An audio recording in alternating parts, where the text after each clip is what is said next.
thank you very much for coming to our usual Friday slot. I know how busy people are, and your participation is very much appreciated.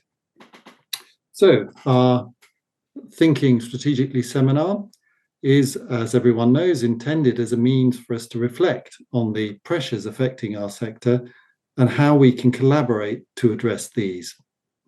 Anyone who's read the University UK's Blueprint for Change, or the Education Secretary's 5 priorities for higher education, knows that universities need to play a greater civic role in their communities. That is particularly important to us, because without a change in the national mood concerning languages, we are very definitely not going to improve the situation that we find ourselves in.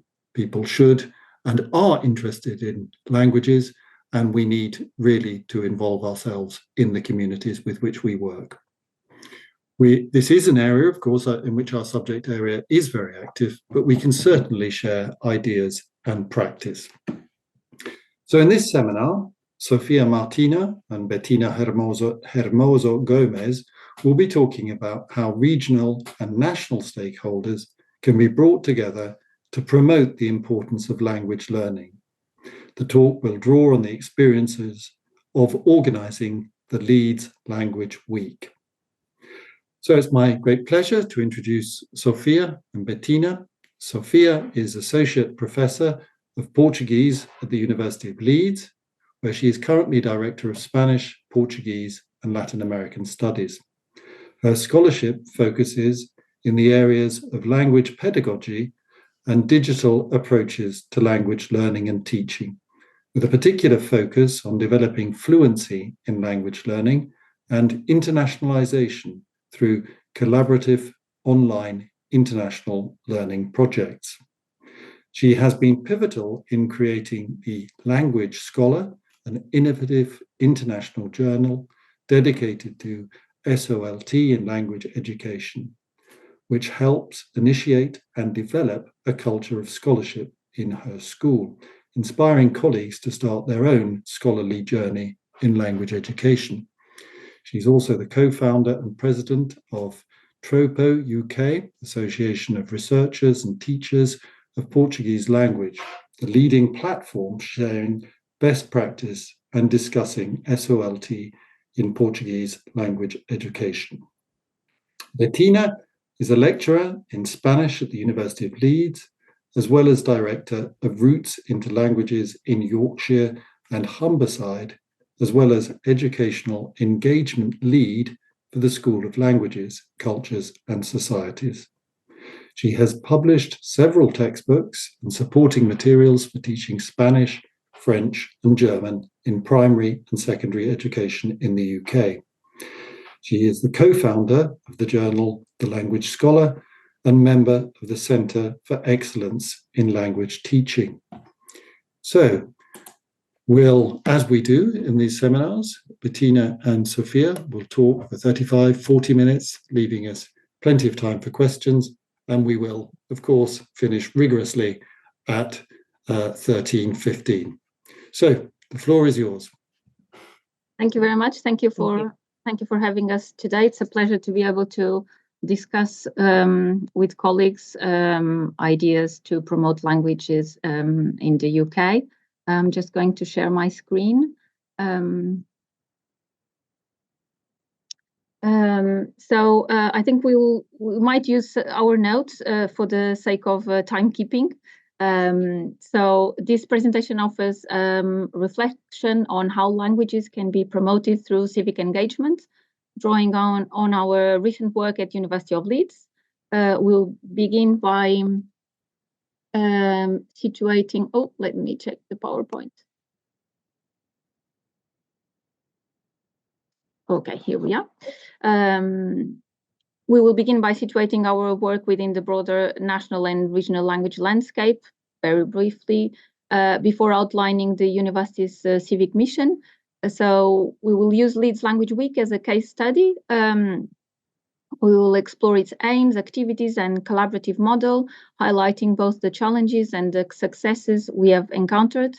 And then we'll conclude with reflections on impact and a look ahead to future developments, positioning civic engagement as an important strategy for sustaining and expanding language learning in the UK.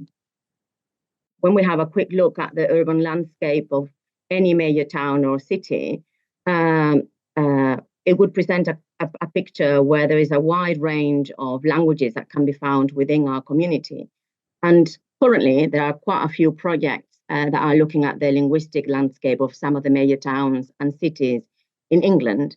If we look at the British Council report, Language Trends England, the latest edition from last year, the language education landscape is not very bright. The number of students choose to take a GCSE in French, German, Spanish, or Latin has been decreasing. And currently, there is only a 45% of pupils that are taking these exams. The fact that the pupils are no longer required to take an exam in a foreign language leaves language learning opportunities in the hands of schools and families who are interested in it. What we do know is that the number of students that have English as an additional language has more than tripled in 1997. And I don't want to get into the nitty-gritty of what's classified as EAL, because I do know that it can be a controversial term and how the different local education authorities are applying the term and the transition from primary to secondary school. However, if we look at official figures, and I'm using the Bell Foundation's figures in the latest report from February this year. In 1997, there was only 500,000 of pupils who had EAL. By 2013, the number had risen to 1.05 million. And by 2023, we had 1.68 million, or just over 20% of pupils who are classified that have English as an additional language. That is 1 out of 5 pupils in education currently. There's a still variation in the proportion of pupils who use EAL across the different regions, but generally the highest percentages can be found in urban areas. And we've got London and the West Midlands as the two top areas where we can find most, followed by Yorkshire and the Humber. Also, the closures and the proposed closures of many university languages departments across the UK is reinforcing this message that languages are not needed. The decreasing number of students studying a language degree as well is also having an impact on the number of qualified teachers that are available. And many schools are actually reporting that they're having difficulties in recruiting modern foreign language teachers. So looking into the situation locally, whilst Leeds is the largest city in Yorkshire and it is a major cultural centre, there's a lack of awareness of the rich tapestry of the community, where over 170 languages are spoken. Other big cities such as London, Birmingham, or Manchester do have a reputation for their multilingual communities, but Leeds is perceived mainly as a monolingual city. However, a quick look at the most recent UK census shows evidence of the reality.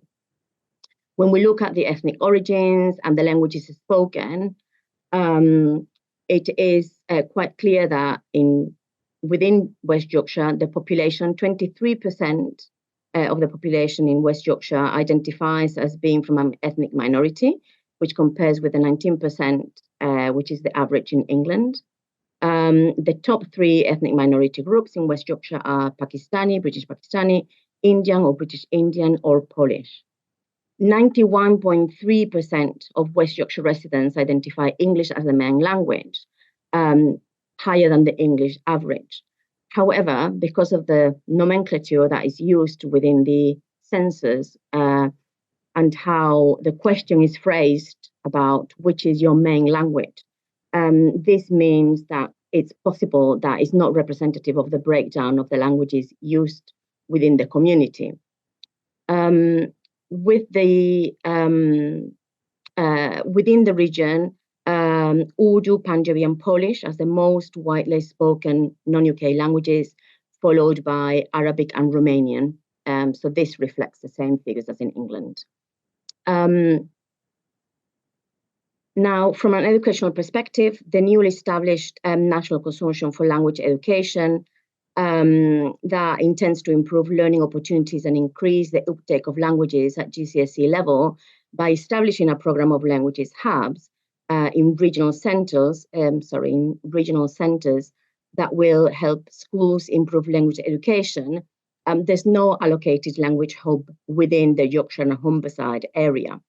What we do have is that in 2022, we re-established the activity of the Roots into Languages activity for the Yorkshire and Humberside area.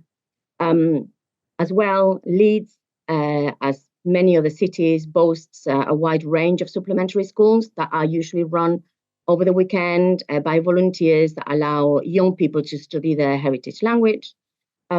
Like I said, this largely relies on volunteers and the resources within the community to support these young learners. And they sometimes have sessions that support GCSE and A-level exams as well. So within this regional context, we have the University of Leeds, which prouds themselves of being a civic university, placing community collaboration at the heart of its mission. We believe in working with the community, and I stress with the community, to build strong partnerships that inspire sustainable change and create real social value. So through our educational and cultural engagement strategies, we are committed to closing the educational gaps by ensuring accessible learning for everyone, while also using culture and creativity to tackle social challenges. So very much important now that where we have areas of the country where only private schools, for example, teach and offer languages at A level. So it's important to stress that we want to work with the communities to promote sustainable development and foster positive change that benefits both the city and the university. So in terms of language learning, I believe there's much that we at the university, much to be learned from, for example, volunteers who run community schools, for example. So also framing language engagement as a matter of social justice, in a sense. So we want to give some agency and visibility to multilingual speakers, recognizing their linguistic repertoires as central to the culture and civic fabric of our city. So we believe that civic engagement can be a powerful tool to language advocacy, as it grounds language promotion in community collaboration, amplifies diverse voices, and fosters inclusive, meaningful change beyond academic settings and outside campus. So in our school here in Leeds, we have an incredible educational engagement strategy led by Bettina, but we were looking for something that extended beyond schools and beyond campus to include wider community involvement, recognizing that while valuable, sometimes standalone or scattered activities throughout the year often lack the visibility and sustained impact needed to promote languages. So in this context, our aim was to create an impactful event that reached beyond the traditional boundaries of our university. So we wanted to engage a broad audience of all ages, not only school-aged young people, throughout a wide range of activities, working collaboratively with all stakeholders. So again, not only schools, but also community groups, third sector organizations, and international partners. By presenting our events in a package of a week-long program, we also aim to attract media attention and amplify our message to the wider public about the value of languages.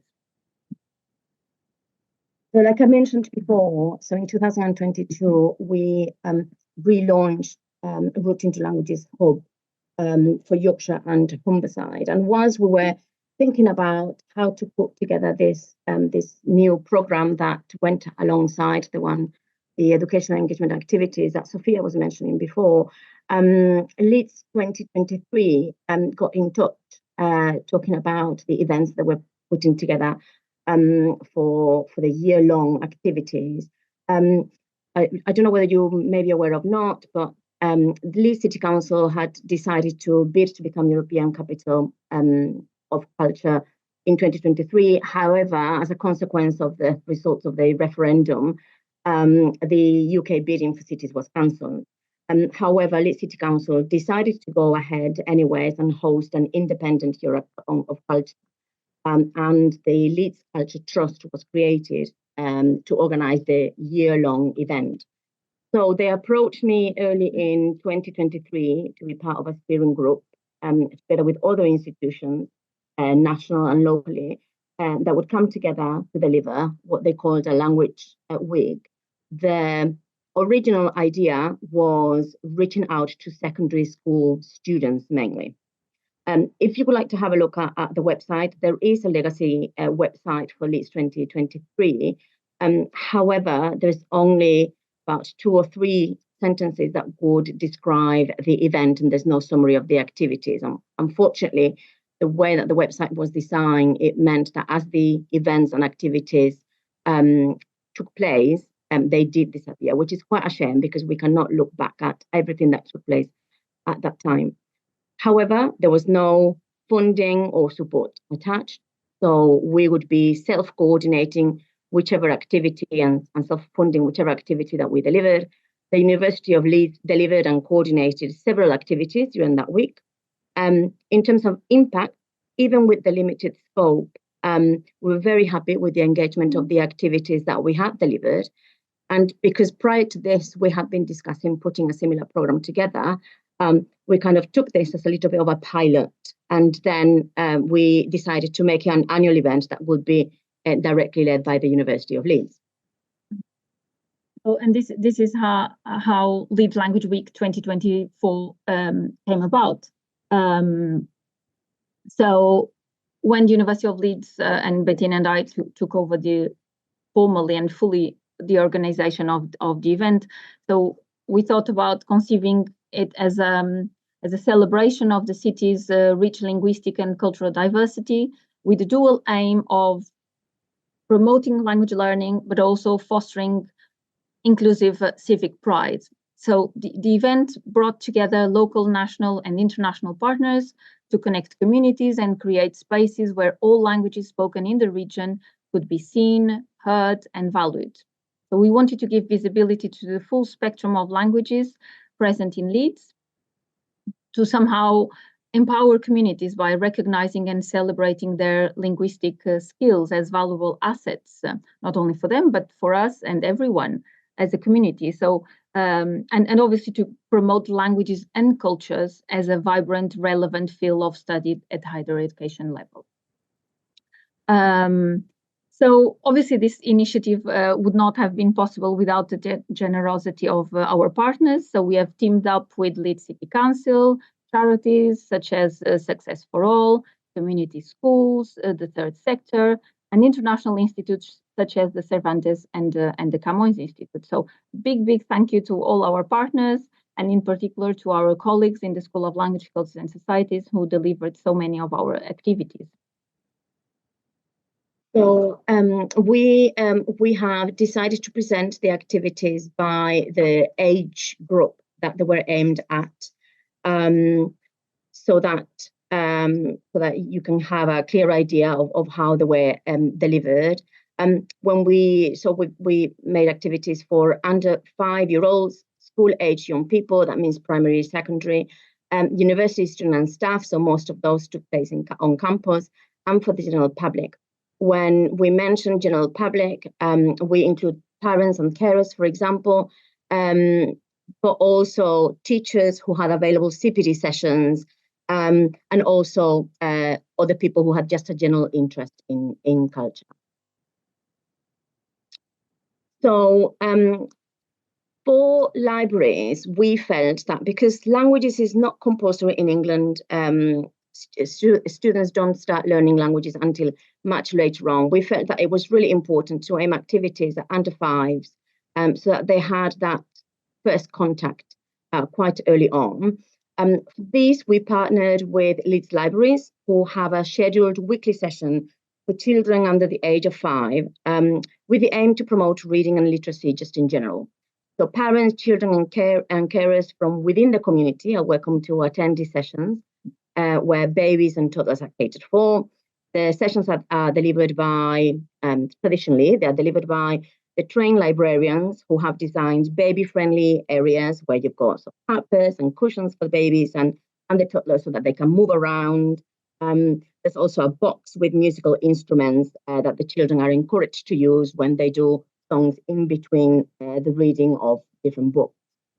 So the aim was to reach the heart of the community. We call this activity dual language story rhyme and rhyme session, and we delivered the readings in a language other than English, using this slot that was already scheduled. These sessions were delivered by our own academics at the University of Leeds, and the chosen texts would be books that the children would be familiar with. So in the ideal scenario, the sessions would have been held in the language predominantly spoken by the community associated with each specific local library. We had the data of which was the most widely spoken language within each of the words where the libraries were located. So, for example, since Urdu and Punjabi were amongst the most spoken languages in some local districts, we would have preferred to offer sessions in these languages. However, this was not possible due to two reasons. One, for some of the languages, there was a lack of expertise within our academic community that we reached out and that we had availability with. And secondly, the language selection was made by the local librarian. So in practice, it was up to the librarian to choose which language would be delivered at the session in. Now, languages like Spanish and Portuguese, they were very popular options, although we did have requests for other languages such as Galician and Mehri, for example. And one of the local librarians spoke Polish, and he volunteered to do a session in Polish locally. It's really interesting. We did ask the librarians why they chose the different languages. Spanish and Portuguese, we got the reason that they are popular languages for holidays, so they will come in handy, so they wanted to do that.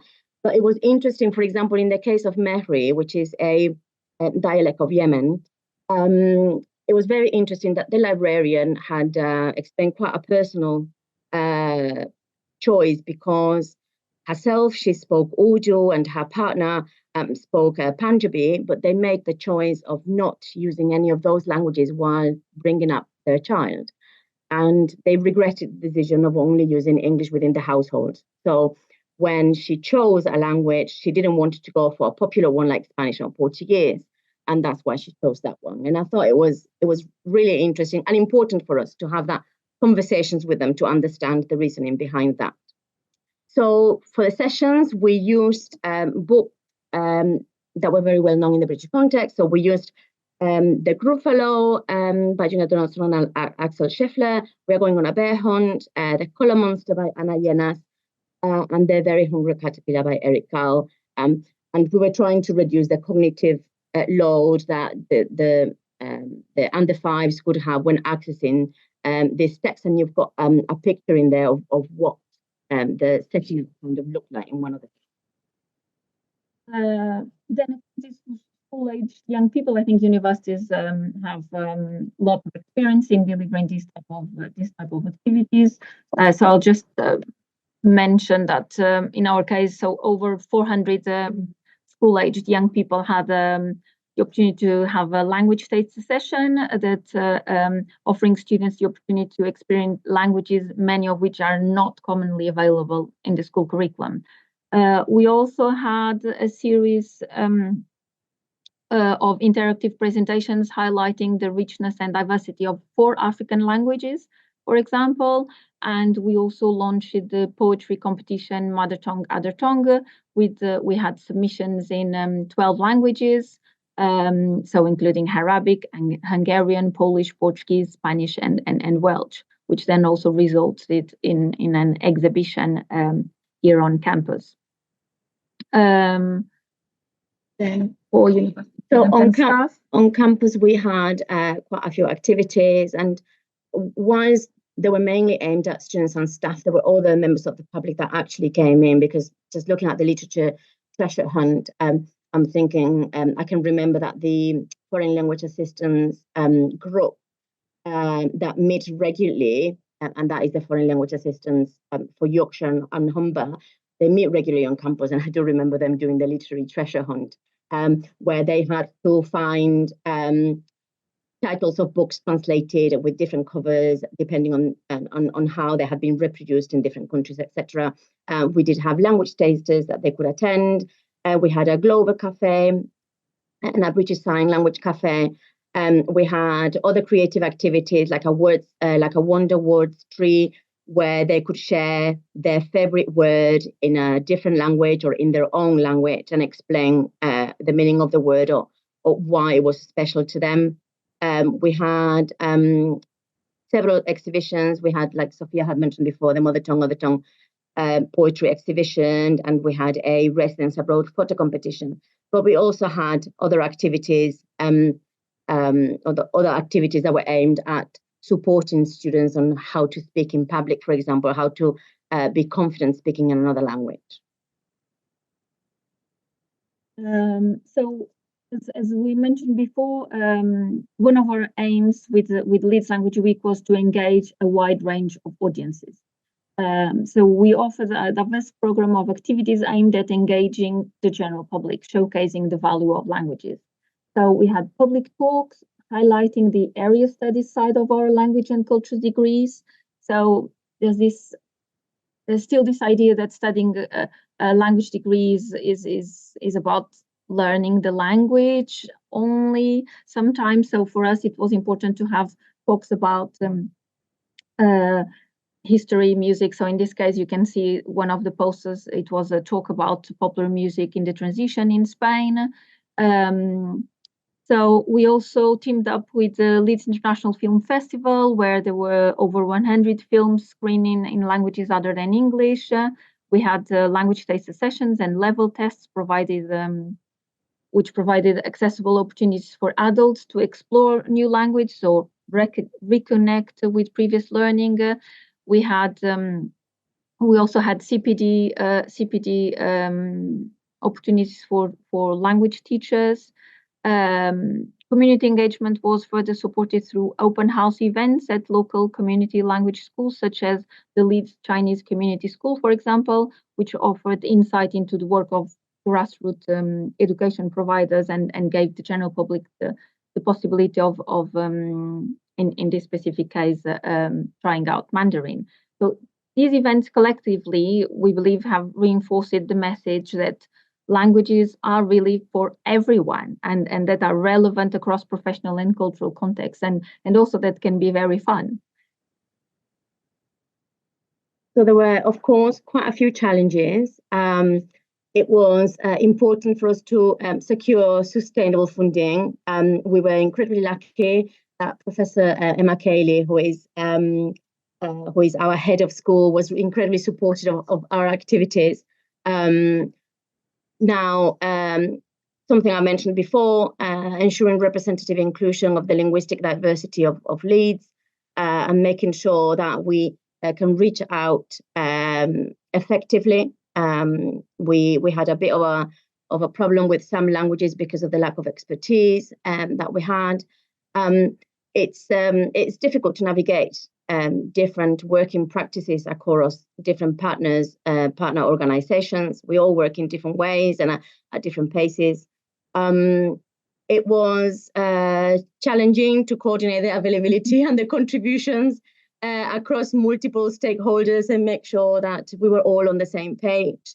And also, one of the most challenging things was that we both were trying to both coordinate and deliver some of the activities so that we were experiencing everything firsthand.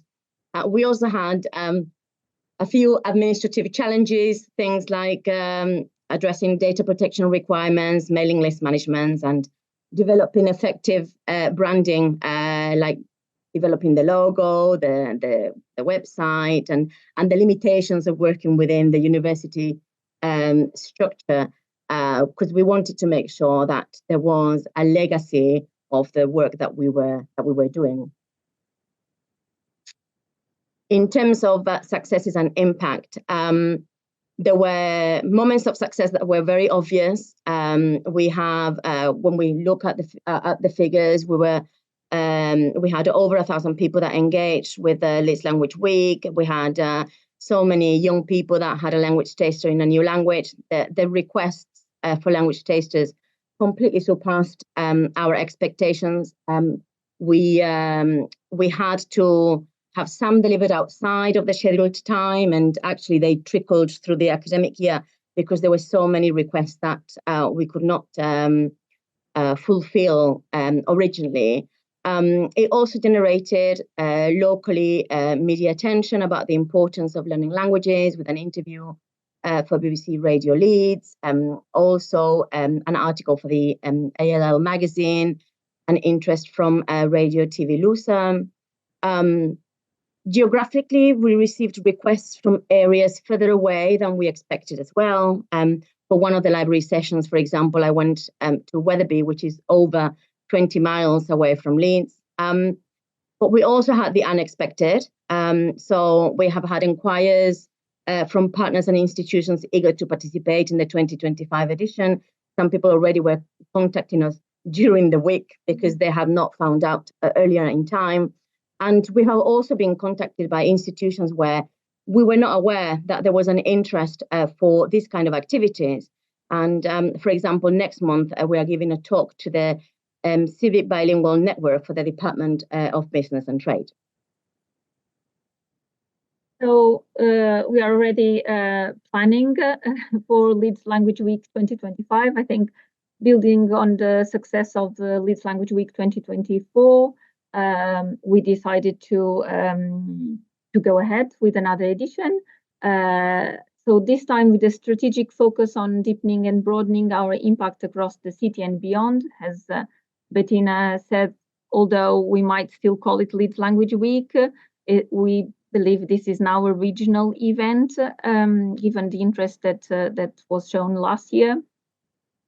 A key priority is going to be to enhance engagement with the local community, ensuring that the event reflects and responds to the rich linguistic and cultural diversity of Leeds. So basically, we really want to shine some light on the languages that are actually spoken in Leeds. So the last census, for example, I was really surprised to see that Portuguese was one of the top languages spoken in Leeds. I teach Portuguese. I've been here for 17 years now, and I don't know this community, and I would love to work with them and learn from them, and maybe even put my students in contact with this Portuguese speaking community that we have in Leeds. So to achieve this, we also aim to increase the implementation of community-led activities, so empowering those grassroots organizations and local language speakers to take active roles in shaping the program.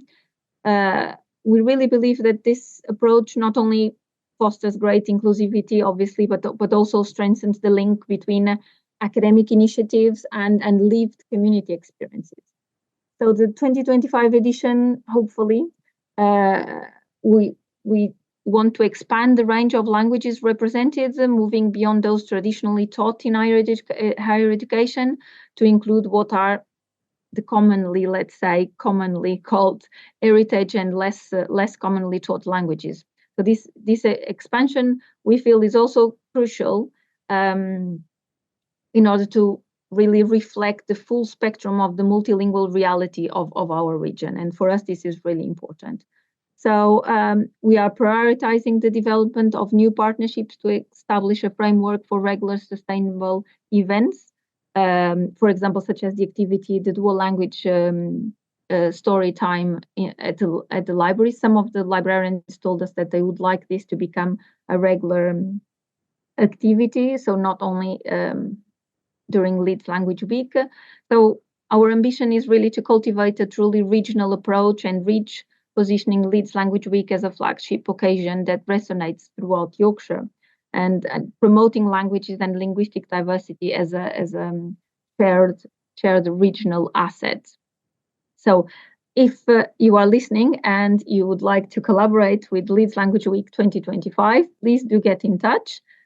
We are designing the program and would love to hear from you. So, and to finish off, as we would really like to give people time to ask as many questions as they want. I think we'll finish off by just saying that we really believe that the promotion of languages through civic engagement in the UK can be seen as a huge opportunity for us at university. So initiatives such as Leeds Language Week, but all the others that you see on screen. So some of these on the screen have been a one-off event, but some others, like the Express Yourself Festival, for example, it has been happening for a couple of years. Sheffield has just literally 2 weeks ago, I think, 2 weeks ago has announced Sheffield City of Language. So we are seeing more of these events, and I think they're a really good model that can easily be replicated across the country. So, and here we are actually only speaking about England. So I think these initiatives exemplify how place-based strategies can foster, on one hand, multilingualism as a civic asset, while at the same time promoting language learning across the country. So these efforts move beyond traditional classroom instructions and also move beyond what we have been traditionally doing in terms of educational engagement activities for schools of languages and cultures. And it's a way of, yes, promoting language learning, obviously, that's what we are talking about, but also enhancing some social cohesion, intercultural dialogue, and there's a sense of shared identity across diverse populations and communities. So we feel that such initiatives align with broader goals of inclusive citizenship, offering tangible recognition of linguistic minorities, or maybe not so minorities, and promote a more equitable linguistic landscape. So crucially, I think civic language promotion is not only about visibility and making all these languages visible, it's also about active participation and structural inclusion. So somehow positioning multilingualism as a cornerstone of democratic engagement, really. So these initiatives can serve as platforms for co-creation between us here at university and the local authorities and community groups. So bringing really everyone together and foregrounding language as a subject of study in higher education and schools, but also as a real lived experience. So I think for us, it has been a very rich experience, that one that we really enjoyed. It was obviously it's hard work, but I think it was very worth it. So we are going to leave our contacts here for people to, if after the talk anyone wants to get in touch with us. We'll be very, very happy to answer any questions. Well, that was brilliant. Thank you. There is so much for us to talk about and think about that, because it changes the nature of the way in which we think about our subject area. It has massive equality and inclusion implications, and it involves all of us. So I'm sure people will have plenty of questions.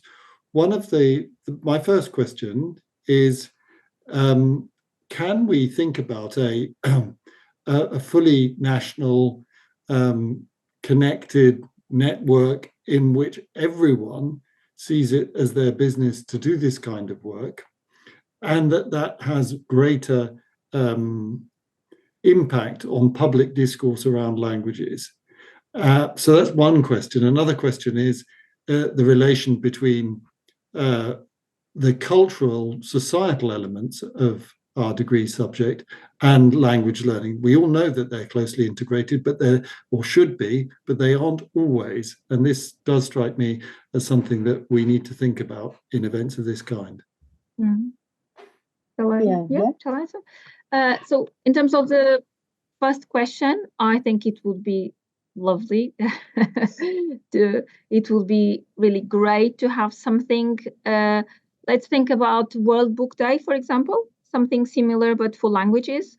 If we could find one date where everyone would come together to celebrate languages and cultures across the UK, I think that would be just an amazing way of making languages visible.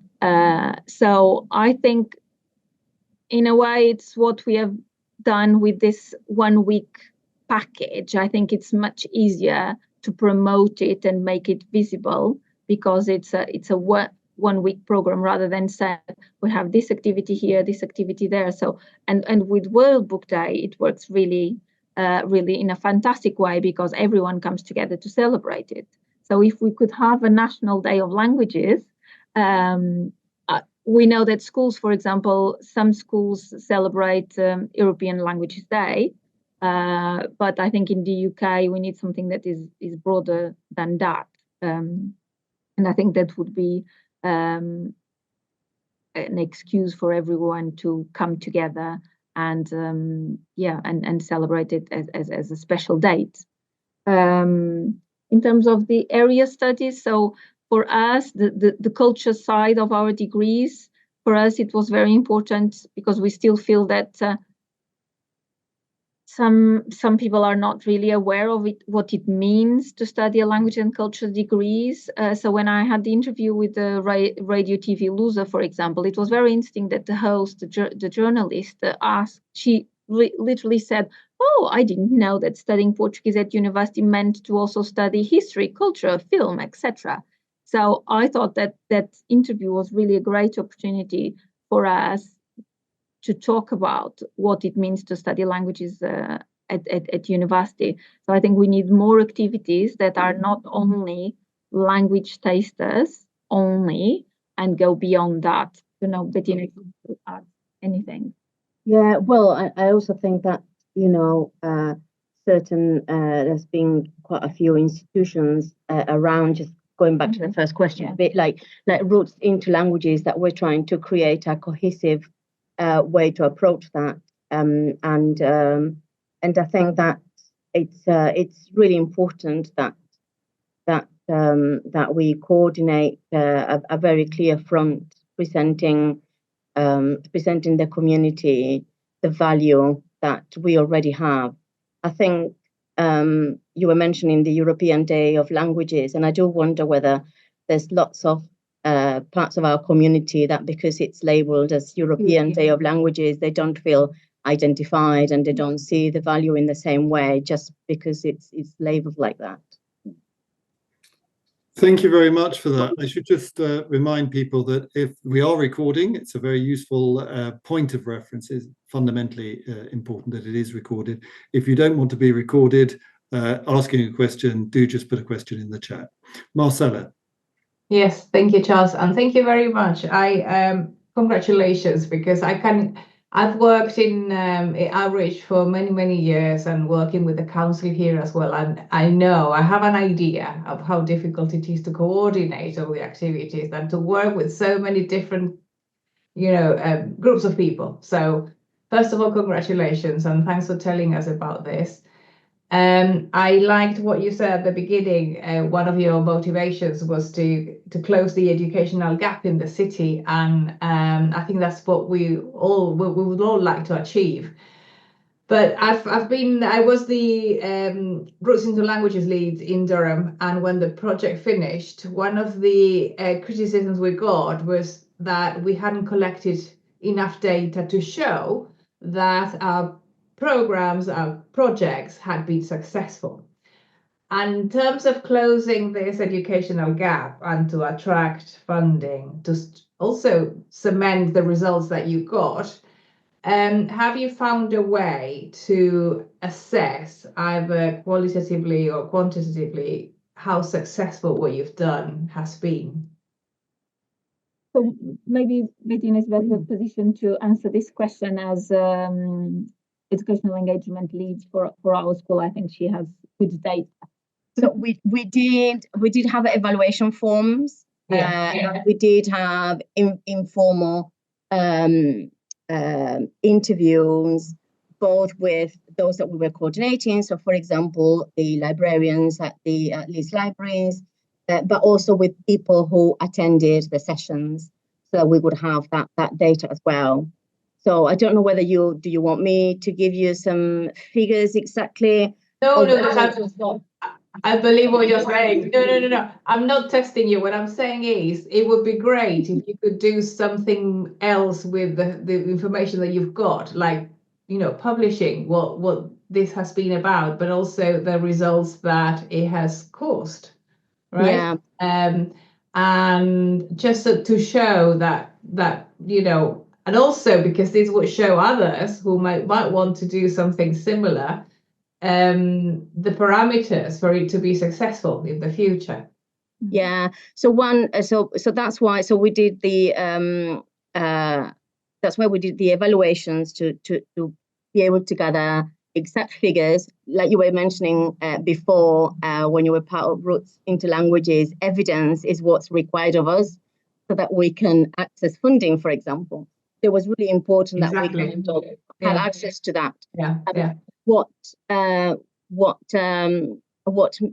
What we didn't envisage was the number of schools, for example, locally that would request language tasters, for example, which was one of the most successful activities. So we don't know how many people we would have reached if we had had the availability that was required after the request.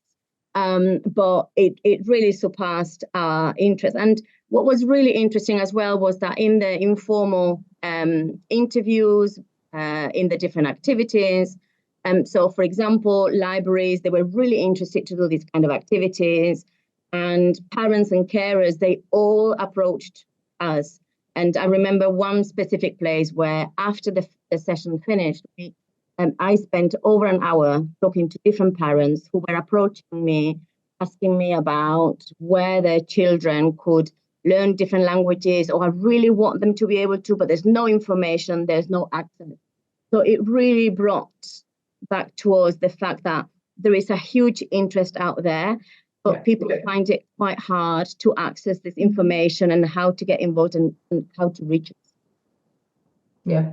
Collecting the relevant data to show what. I can't hear you very well. Hear you very well. Yeah. Can you hear me now? Yeah, that's better. Thank you. Yeah. So collecting this data for us was something that it was very important, because, as you say, then if we need funding for a next Leeds Language Week, but also to kind of really assess what we have been doing and the many hours of work that we have given to the project. But on the challenges, one thing that we have mentioned was, for example, the need for a standalone website and the branding. Yeah, so we have not been allowed to have that because the University of Leeds is very protective of its logo, its branding. So we were not allowed to have to create a logo for the week, for example, which we are aware that it's important to brand the initiative, to make it more attractive. But that also meant that, for example, so the legacy webpage that we now have for Leeds Language Week 2024 is really a legacy page, because the page that we were allowed to have was part of the educational engagement team. We could not, for example, update the website as we wanted. And when the initiative finished, they have wiped it out. So what people can see now is what we have managed to kind of, no, please, we do want to have this legacy webpage. But what that actually means for us in terms of evaluating the impact, we lost the data. We were never given the data of how many people clicked on our website. Oh, that's such a shame. Such a shame. And for example, we cannot tell you which of the activities attracted more clicks, which for us, it would be an invaluable piece of information. So when we say that, it's just a website. No, it's not a website, because behind the website, there's important data for us to be able to plan for next year, for example. And one of the other challenges of evaluating is when you work with so many partners, for the partners, sometimes for some of them, how many people come through the door might not be important. So when we ask them, would you be able to tell us how many people came to our open day? They didn't know. Or when we, in advance, we ask, could you please count? Or they would say something like, I don't think I have the staff, because they don't have, it's not a shared need. So we do have some data with these caveats. Okay. Thank you. Thank you very much. Thank you. I mean, it would be good to. I see Michael is on the call. It would be good to sort of bring him in to talk about Languages for All and the work that he's doing. Also, Carmen raises an important point about in the chat about European languages, and of course that the way in which modern languages or languages, cultures, and societies does, of course, need to develop in much more global and inclusive ways, at least connecting with other language or elements within the academy that do approach other languages. That is clearly something that we can come back to. But Katja, you have a question. Thank you. Yeah, sorry, it's my camera facing a different way. Thank you so much for the presentation. I'm from the British Library. I work in European collections at the British Library. So it was really, really interesting, you know, to learn about the initiative and the week.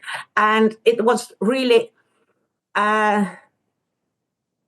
you know, astonishing that we didn't know anything. So, and because the British Library is expanding our presence in Leeds, and of course I cannot talk on behalf of the British Library, but it will be very much, you know, I would wish very much to talk at least at the collection level, at the departmental level, if there is anything that we can do together to partner in the future. I don't know about this year, but you know, probably at some point if you're interested.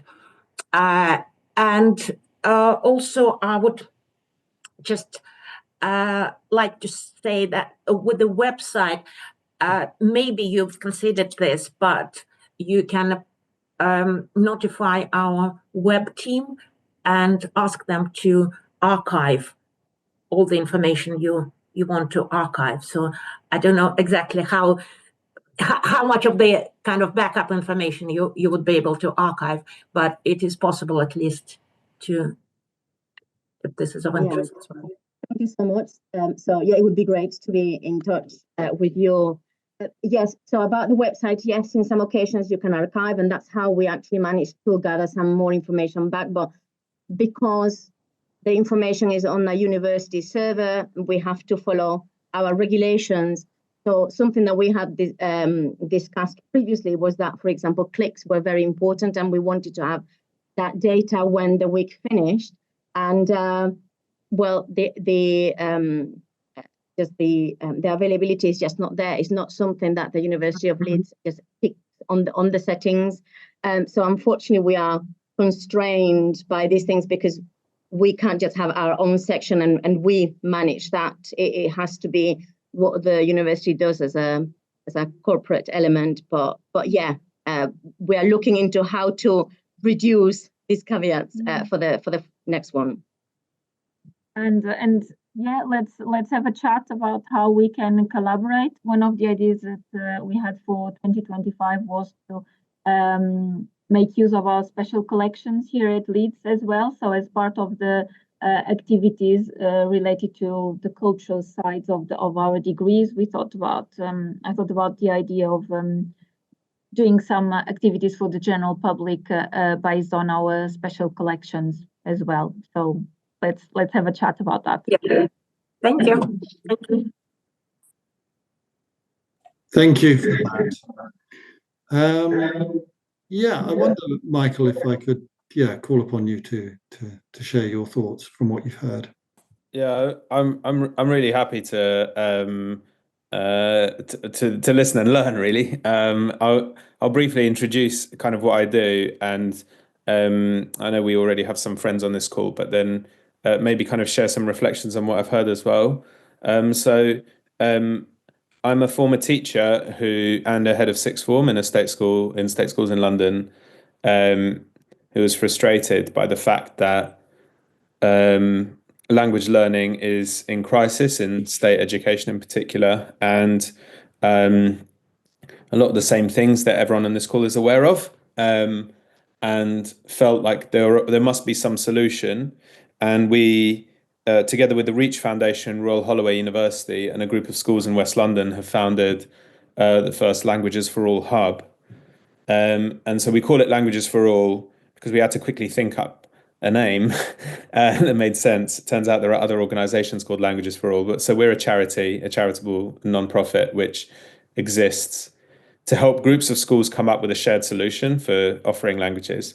And in practical terms, what that means is that a child in the English system, the average child in the average school, according to the data, will have some exposure to language at primary. And I use that word exposure deliberately because in some schools it's amazing, and in some schools they don't have specialists, and it's not anyone's fault. It's just the way it is. And in some schools it's paid for clubs. And then at secondary, pretty much every mainstream secondary school in England will offer modern language for the first 3 years of compulsory secondary education, 11 to 14. And then at which point it becomes an option in most schools. And at 16 in this country, about half the kids will have completed a GCSE. Just under half kids will have completed a GCSE. The majority in French or Spanish. And then I think the next languages down are much smaller in number, but obviously German, Italian, and then in private schools, Russian.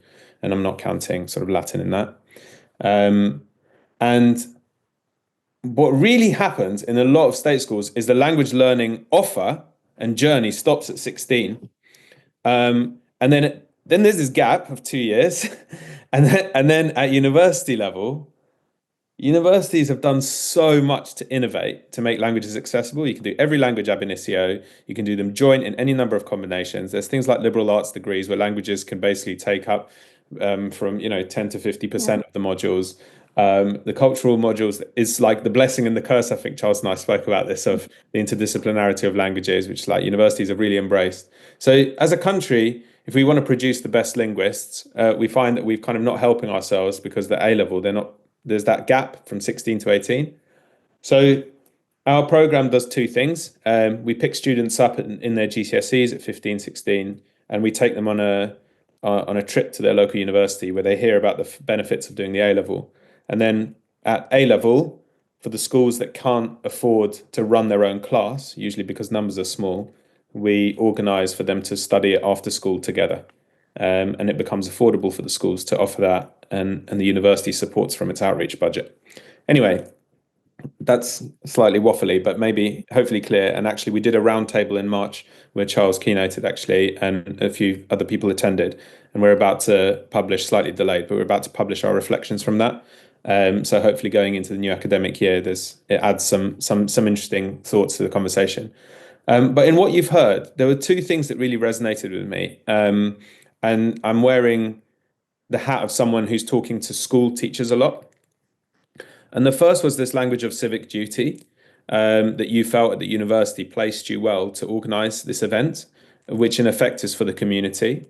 And I think there is increasingly, and I'll post in the chat, there is increasingly a conversation among schools about their civic responsibility, about the stuff they do beyond the classroom for the community, which mirrors this.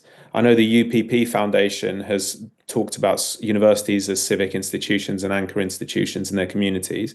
They stick around. They're not at the whim of political policy. They plan long term, and schools do similar, and schools work with families as well. So there really is a shared language, I think, increasingly between schools and universities around civic duty. And the link to languages, from my perspective, is that language learning should be an entitlement we offer every young person in this country. It's like a duty. But at the same time, I think it's okay to embrace the fact that it's a niche pursuit, because we happen to live in a world where the rest of the world is learning English. So we still need that niche and we need those experts. But I guess just like with music and sport and drama, there's a level at which everyone can participate. And then there's a level where we develop and really prioritize and celebrate expertise. And I feel like the Language Week provides you to do the opportunities to do both. If I was, and certainly if you're running the 2025 one, and this is my last thought really, if I was a school leader, I would want my languages department to bring students to your events. And it's really wonderful to hear that they're actually so broad and they include heritage languages as well. So yeah, thank you. And Charles, I don't know if you can give me a steer if that was kind of what you wanted by inviting me in. Absolutely. I mean, those are my thoughts. Absolutely, all of the issues that we are centrally concerned with and infrastructurally concerned with. So, Bettina and Sofia, would you like to respond to the comments and observations of Michael? Well, first of all, thank you very much for sharing your thoughts, and congratulations on the work you are doing. That is so much needed. And having someone like you who has the experience of working in a school environment, I think what you do, it becomes even more valuable, because sometimes there's a mismatch. Yeah. There's a mismatch, this disconnection between what different groups of people are trying to do. We might all have the same aim to promote languages, but for us here at university, we might think that what schools need is something, and then it's not really what the school needs. Yeah. So we also have we also organize, as part of Bettina's remit, MFL, what is still called MFL Teachers Conference, for example, and we also try to use that event where teachers come for one day on campus for a free event, to kind of listen to them and try and understand better what they feel they need and how we could collaborate in a meaningful way. So yeah, I think coordinated action is really what we need, and we need to be able to listen to the people we are wanting to work with, to come up with a plan that really works and is meaningful. I don't know if Bettina, I think that you've summed it up really well. That it's about that conversation in how we can kind of collaborate with each other in a common goal, basically. And congratulations on the work that you're doing as well. Well, we're at early stages and we're working out how to scale. I've come off an interesting call with some schools in the Southwest and Exeter University. I know are sniffing around and would happily talk to schools in your network as well. I feel like one of the things that would be really helpful is when schools are getting in touch and say they want to bring students to their events and things, is to challenge schools a little bit in a friendly way. We're working towards the same thing about how does a one-off event, how can our week fit into a pathway that you are building for your students? Like, do the students just think of it as a day out, or has there been an assembly beforehand that links it to careers and links it to A-level options? Is there something, could some of our undergraduates come in and meet with your students that are likely to consider A-level? Let's be selective here and target the next available things, maybe before or after or during. Do you want to bring any parents along? Does this overlap with any student leadership opportunities that your language department is providing for their language students? And just that key question, like, how does this fit into a pathway for your students towards further language learning? It's great as a one-off event, and inspiration has its role, but how can we make it a stepping stone for your students as part of a broader journey that we're offering them? Yeah, thank you, Bettina. Sofia. So I was going to comment that actually, whilst Leeds Language Week does not have that construction around it, a lot of the educational engagement activities that we deliver at the University of Leeds do have that kind of pathway around them. So I'm just thinking right now about we have a language and business event that takes place around March, and it's an activity where we are working together with the schools remotely throughout the academic year. I think that we start the activity in October, and it culminates on a visit on campus in March, for example, to kind of build up that relationship together. And in the past, we used to only offer the 3 main languages, but now we allow for the activity to take place in any heritage language or any language that the students may want to get involved in. I think that kind of slightly response to what you were saying. So some of our activities kind of respond to that kind of structure, because we don't want it to be a one-off. We want it to be meaningful. We want them to kind of realize what an impact it can have. On other occasions, it's a little bit harder. It's a little bit difficult. Again, it's support, it is resources on being able to have that conversation across an academic year. But we are hoping that that's going to happen, and that we're going to be able to develop that related with Leeds Language Week. I don't know whether you would like to add to that.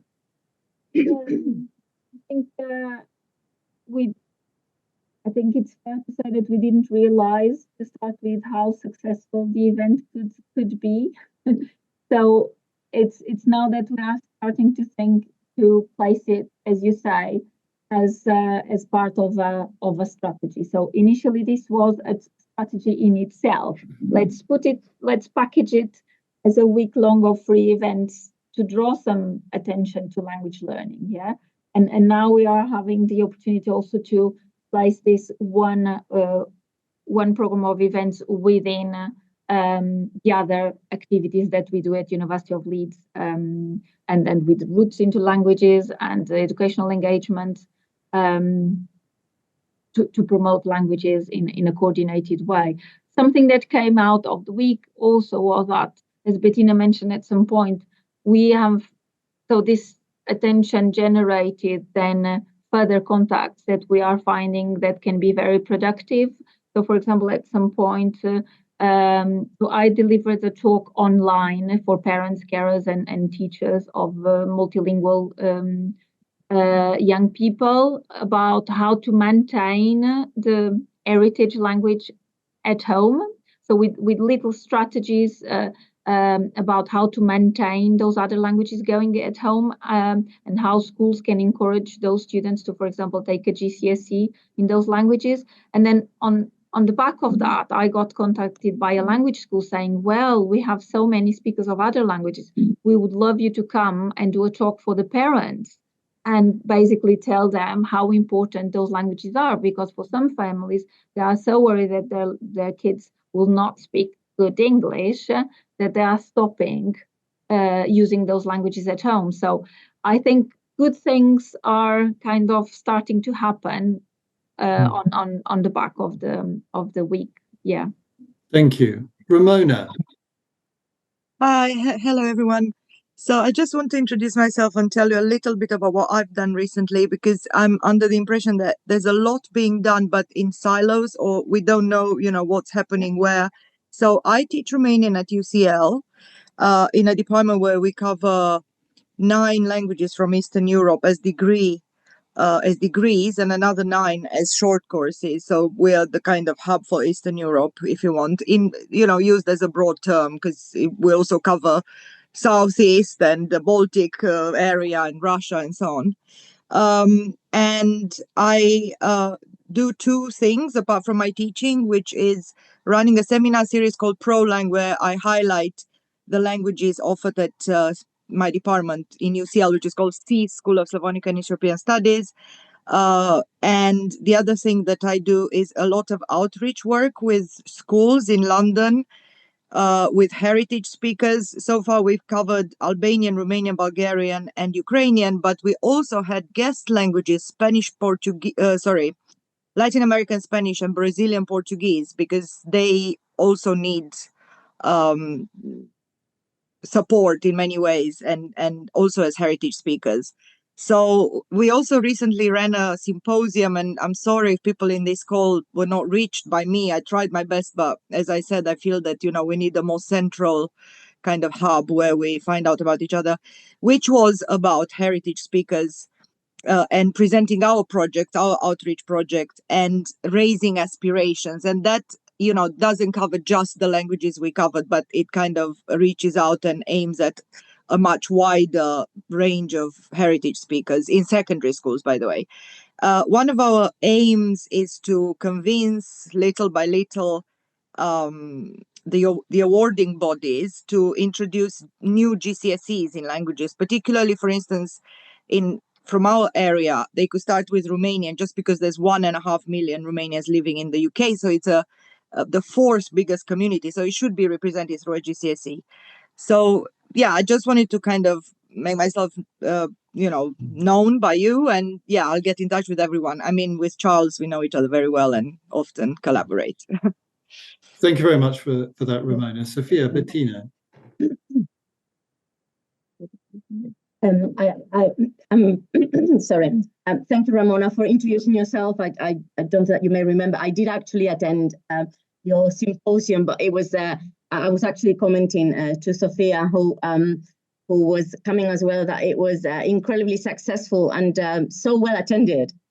There were so many of us, and I think that there is a lot of collaboration and work that we're doing in common, and we could maybe have at some point a conversation to look into ways that we can collaborate. Absolutely. Thank you. Thank you. Thank you. Amir, we've got time for a quick question. Hello, good afternoon. My name is Amir Kohli. I'm hoping you can hear me. We can. Fantastic. I'm from the south. I'm here with Rebecca Britti, who's also on the call. We are secondary directors for languages in Portsmouth. We also run the Solent Language Hub, which is now dissolved by the NCLE. However, we have taken on the lead to continue our hard work that we've produced down in the south. We work with the EMAS, which is the Ethnic Minority Achievement Services, where we push our students to take on a GCSE in home languages because we value that so much. Furthermore, we work with the University of Portsmouth on putting on events for our students to outreach and really enjoy languages across the world, not just your typical language like French, German, and Spanish. We've actually reintroduced German in a couple of schools in Portsmouth, in my school too. But we will continue with the hard work. The one thing that I would love to have is to have a platform where we can all share all the amazing things that we're doing in the south, but not just in the south, but also in Birmingham and the north, and really closely link every single language hub closer to what it was. Now that the hubs are shutting down, we still need to continue this hard work to push languages further. Our biggest aim was to increase the uptake of languages in Portsmouth, and the data shows that we are doing that. A lot of students are picking languages up. And like Michael said, we've had a conversation before, is that gap between GCSE and A-level. And we're working closely with the two colleges that are in Portsmouth to really help our students to bridge that gap so that when they join a college to do the A-level, they don't feel lost in what they've learned and to bridge the gap between the A-level course. Furthermore, we're working with the University of Southampton, where we are showing our students that languages are so important that will carry you on a career path better than not having a language. And of course, we are so closely linked. I'd like to work further with you, myself and Rebecca, to really bridge that gap between the UK and also really work together on this one. Thank you, Amir. So, Sofia and Bettina, if you can quickly respond just a quick word saying, please do reach out, get in touch. We would love to hear more from you and see how we can collaborate. I think on a previous seminar, we had Rachel talking about the Languages Gateway. I think that's a great platform. The idea is that all people collaborating in terms of working to promote languages and cultures can do so via the Gateway platform. I think we definitely need that as a platform for everyone, and to be able to know what everyone is doing and to collaborate more and better, really. Absolutely. Bettina, do you want to add anything to that? No, that's fine. No, that's fine. Well, thank you. I think just to conclude, this isn't work that's an addition to what we do. It's fundamental to the future of what we do. We cannot at the same time be dealing with closures and threats to departments and witness a decline in language, interest in language, without taking very positive, inclusive, important steps, of which this is a fantastic example. That work needs to be done in collaboration, together with people. We need to build together, and everyone needs to lean into this. So it's a fantastic example. The Language Gateway, the connections, the stories need to be built on, will be built on, and I think it is beholden on all of us to be involved in that. So my thanks are to Sofia and to Bettina for an excellent presentation. Thanks everyone for coming. Thanks to Kathy Collins for making all of this possible, and for the engagement of the community as a whole. We will have a new series of Thinking Strategically in the new academic year, and we will seek, together with the UCFL and with the British Academy, to build on all of these initiatives. So thank you so much, Bettina and Sofia, and thank you everyone for coming.